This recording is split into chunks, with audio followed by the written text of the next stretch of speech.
There is a special place in hell for parents who use their children as pawns in a sick game of financial and emotional chess. I say it all the time, and I will keep saying it until I am blue in the face. You are supposed to love your child more than you hate your ex. But every day, people walk into my courtroom and prove to me that they don't. They care more about winning. They care more about spite.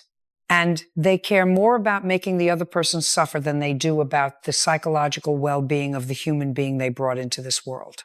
Today's absolute masterclass in bad parenting comes to us courtesy of Sarah Jenkins. She is the defendant in this case, but she walked up to the podium acting like she was the patron saint of motherhood. She had the sensible cardigan, the tightly clasped hands, and that wide-eyed, fragile look women practice in the mirror to make judges feel sorry for them. It doesn't work on me. I'm not a man, I'm not easily charmed, and I have a built-in radar for phonies. Standing across from her is the plaintiff, Mark Davis. Mark looks like a man who has been run over by a truck, backed over, and then run over again. He has deep bags under his eyes. His suit is slightly too big, likely because the stress of the last 2 years has eaten away at his weight. He is suing his ex-girlfriend for $4,500. This includes travel expenses for visitations that she deliberately blocked and the cost of a laptop she threw into a swimming pool during a tantrum. Sarah is countersuing for $5,000, claiming unpaid child support and, you guessed it, emotional distress. I swear, if I had $1 for every time someone sued for emotional distress in this room, I could retire to my own private island. Mr. Davis, I started looking down at my files. You have a 6-year-old son with the defendant. For the first 4 years of this child's life, the two of you lived together. Then you broke up, and according to your complaint, the moment you moved out, Miss Jenkins decided you were no longer allowed to be a father. Is that accurate? Yes, Your Honor, Mark said. His voice was steady, but you could hear the exhaustion behind it. She stopped letting me see him. She blocked my number. When I would show up at the house for my weekend, no one would be there. I had to take her to family court just to get a visitation schedule. I looked over at Sarah. She was already shaking her head, rolling her eyes, and sighing loudly. Miss Jenkins, I barked, snapping my pen down on the desk. Are you having a seizure, or are you just incapable of standing still while someone else is talking? She froze. I'm just listening, Your Honor. But he's lying. He hasn't even finished a complete paragraph yet, I retorted. And in this courtroom, you speak when I ask you a question. Keep your head still, keep your mouth shut, and listen. You might learn something. I turned back to Mark. So, you go to family court. You get a visitation order. And what happened? She ignored it, Mark explained, holding up a stack of printed emails and police reports. Every Friday, when I was supposed to pick him up, there was a new excuse. He's sick. He's tired. They went out of town. I live 3 states away now because of my job, Your Honor. I would buy plane tickets, fly all the way to Chicago, rent a car, show up at her door, and she wouldn't answer. She cost me thousands of dollars in flights, and I still didn't get to see my son. I flipped through the evidence. Bird handed me. Mark wasn't exaggerating. He had receipts for 12 different flights over the span of 18 months. He had rental car receipts. He had hotel receipts. And attached to every single trip was a text message from Sarah, usually sent 5 minutes before he arrived at her house, saying something like, Leo has a tummy ache. We aren't coming to the door. I looked at Sarah. The fragile, innocent act was already slipping. Miss Jenkins, I said, my voice dangerously quiet. I am looking at 12 airplane tickets, 12 trips this man took to see his child. 12 times you sent him a text message at the 11th hour telling him to get lost. You expect me to believe your child had a stomachache every second Friday of the month for 1.5 years? He was a sickly child. Your Honor, Sarah blurted out, her voice pitching up an octave. And Mark doesn't know how to care for him. He doesn't know his routine. A mother knows what's best for her child, and I wasn't going to hand my baby over to a man who barely knows him. Baloney, I shouted, slapping my hand against the desk. The sharp crack made her flinch. He lived with the boy for 4 years. He is the father. He doesn't need to know your precious little routine. He needs to be a parent, and you deliberately, maliciously, and systematically tried to erase him from that little boy's life because you were mad that the relationship ended. That's not true, she cried out, tears welling up in her eyes. I was protecting my son. Protecting him from what? I demanded, leaning over the bench. Has Mr. Davis ever been arrested? Has he ever been accused of abuse? Is he a drug addict? Does he have a criminal record? Sarah crossed her arms defensively. No, but he's a narcissist. I actually threw my head back and laughed. It wasn't a happy laugh. It was the laugh of a judge who has heard the word narcissist thrown around by bitter exes so many times it has lost all meaning. A narcissist, I repeated, staring her down. Did you diagnose him yourself, Dr. Jenkins? Or did you just read a psychology blog on the internet and decide that's a good excuse to violate a court order? He's emotionally abusive to me, she yelled, her face turning red. He left me. Ah, I pointed a sharp finger directly at her. There it is. He left you. That is the truth. He broke up with you, he moved on with his life, and you couldn't stand it. So you decided to hit him where it hurts the most. You used your child as a weapon. I am a good mother, Sarah shrieked, clearly not used to being called out on her nonsense. A good mother does not deny her child a relationship with a loving, capable father, I fired back. A good mother does not play games with visitation. A good mother obeys court orders. You are not a good mother in this scenario. You are a bitter, vindictive woman. The courtroom was dead silent. Even Bird was staring at her with his arms crossed, shaking his head slightly. Mark stood quietly, letting me do the work. He had clearly been waiting 2 years for someone, anyone, to finally see through Sarah's lies. Now, I said, settling back into my leather chair and looking at the family court disposition Mark had included in his binder.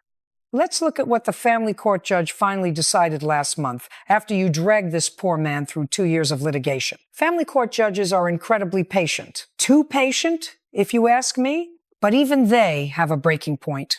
I scanned the document, though I already knew exactly what it said. It says here, I read aloud, letting the words echo in the silent room, that due to the mother's chronic documented alienation and repeated violations of the visitation order, the court is awarding joint legal and physical custody. 50-50. I took off my glasses and locked eyes with Sarah. You lost, I said bluntly. You played a dirty game, and you lost. And now you are standing in my courtroom asking me to reward you for it. I didn't lose anything. Sarah shrieked, her voice echoing off the wood-paneled walls of my courtroom. The sensible cardigan, the tightly clasped hands, the fragile act, it was all gone now. What stood before me was a cornered, angry woman who had spent 2 years manipulating the system and was suddenly furious that the system had snapped back at her. He manipulated the judge. He hired a fancy lawyer to make me look crazy. Miss Jenkins, I said, my voice dropping an octave, cold and razor sharp. You do not need a fancy lawyer to look crazy. You are doing a magnificent job of it all by yourself, right here, right now. I could see the absolute rage boiling behind her eyes. She gripped the edge of the podium so hard, her knuckles turned white. The family court judge saw exactly what I see, I continued, tapping the disposition against my desk. A controlling, vindictive woman who thought she owned her child like a piece of property. Children are not luggage, madam. You do not get to drag them around and lock them in a closet when you're mad at their father. Mark finally spoke up, his voice tight with emotion. Your Honor, that's exactly what she did. And when the judge ordered the 50-over-50 custody last month, she completely lost her mind. That's why we're here about the laptop. I raised an eyebrow. Ah, yes, the laptop. I was wondering when we would get to the swimming pool incident. I turned my attention back to the plaintiff's complaint. The property damage claim, $4,500 total, but $1,500 of that was for a MacBook Pro that had apparently taken a dive into the deep end of a community pool. Mr. Davis, tell me about the laptop, I ordered, leaning back in my leather chair.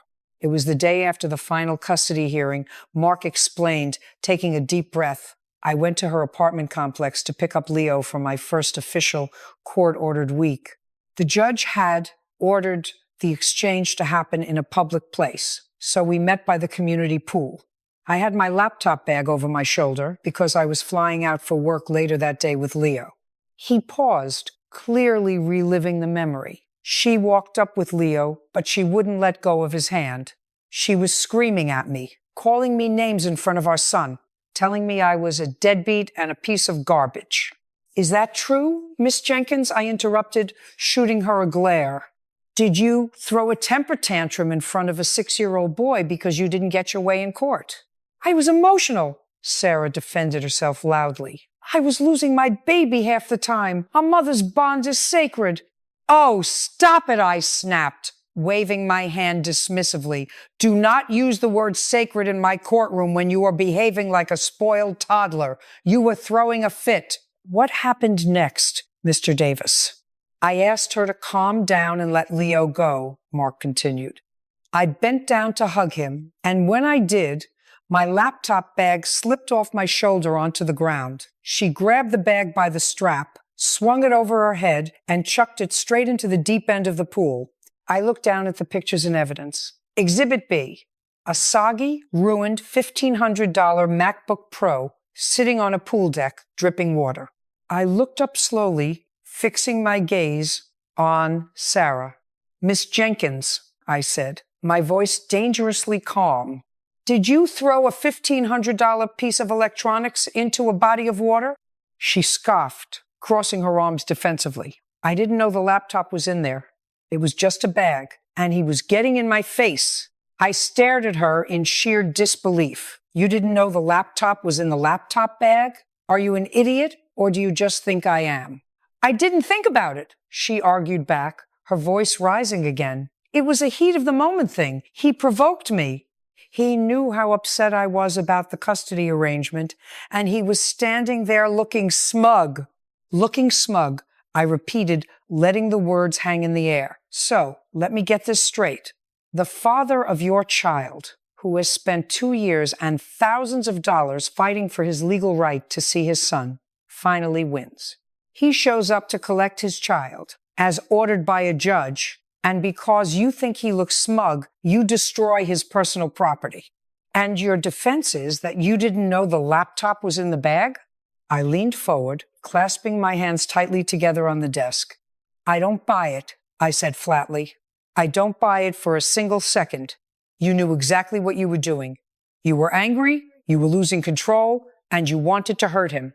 You wanted to cause him pain, financial or otherwise, because the court had finally taken away your favorite weapon, your son.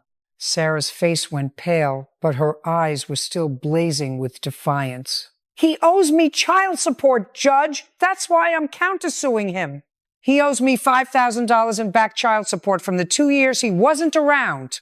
I burst out laughing. I couldn't help it. The sheer audacity of this woman was almost impressive if it wasn't so utterly toxic. You are suing him for child support, I asked, wiping a tear of mirth from my eye. Madam, are you out of your mind? He didn't pay anything for 2 years, she yelled, slamming her hand on the podium. Because you wouldn't let him see the child, I roared back, slamming my own hand down. You hid the boy. You blocked his phone number. You refused to answer the door.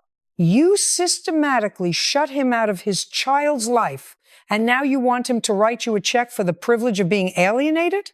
The law says fathers have to pay, she shrieked. The law also says mothers have to obey visitation orders. I fired back. You don't get to pick and choose which parts of the law apply to you, Miss Jenkins.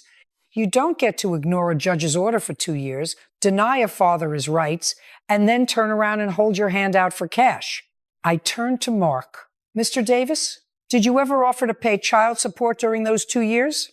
Yes, Your Honor, Mark said quietly. I set up a separate bank account. I put $500 into it every month. I tried to send her checks, but she tore them up and sent them back to me in the mail. I looked over at Bird, shaking my head. Bird just raised an eyebrow and nodded. We had both seen this exact scenario 100 times before. but it never failed to disgust me. "Let me tell you what I have here," I said, pointing my pen at Sarah. "I have a plaintiff who has documented evidence of thousands of dollars wasted on plane tickets because you played games. I have a plaintiff who has a destroyed laptop because you threw a tantrum. And I have a plaintiff who has been awarded 50-50 custody by a family court judge who finally saw through your narcissistic, controlling behavior." I shifted my gaze to Sarah, my eyes narrowing. "And I have a defendant who thinks she is above the law, a defendant who believes that because she gave birth to a child, she owns him. Let me disabuse you of that notion right now. You do not own your child, madam," I declared, my voice ringing out across the courtroom. "You are merely a steward of his well-being until he is old enough to make his own decisions.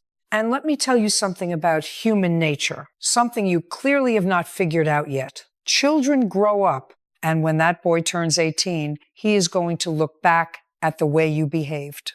He is going to realize that his father spent thousands of dollars, flew across the country 12 times, and fought tooth and nail in a courtroom just for the right to hold him." I leaned forward, locking eyes with Sarah. She was no longer yelling. She was staring at me, her face pale, the defiant anger slowly being replaced by a terrifying realization. "And he is going to realize," I continued softly, deliberately letting each word sink in, "that his mother spent all those years trying to keep them apart. Who do you think he is going to resent? It won't be his father. It will be you." The silence in the courtroom was absolute. Even Bird, who has heard me deliver thousands of lectures over the years, was standing perfectly still.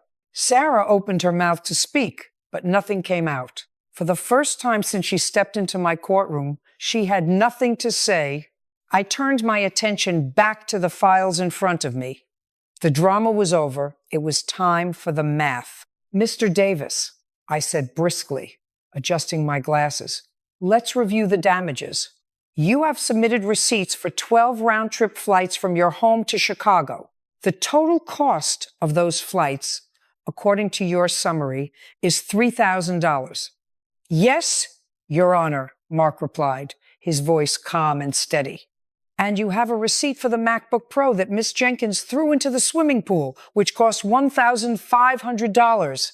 "Yes, Your Honor. Total claim, $4,500, I summarized, tapping my pen against the desk. I looked over at Sarah. She was staring down at her hands. The fight completely drained out of her.